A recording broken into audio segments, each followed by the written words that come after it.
خوتي المغاربه، مرحبا بكم. واش بصح رئيس الرجاء البيضاوي محمد بودريقه هرب كما روجت العديد من الانباء؟ ما نعرفش واش هرب بصح ولا ماشي هرب.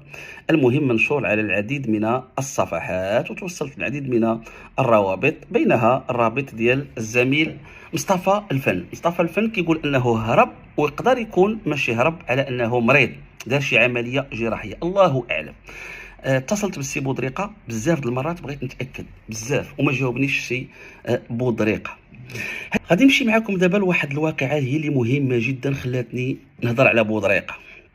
بودريقه هو رئيس الرجاء، هو الامين العام ديال مجلس النواب، المؤسسه الدستوريه، هو عضو المكتب السياسي ديال حزب الاحرار، حزب السيد رئيس الحكومه. دابا اخطر ما في القصه هادشي اللي جبت لكم شنو هو؟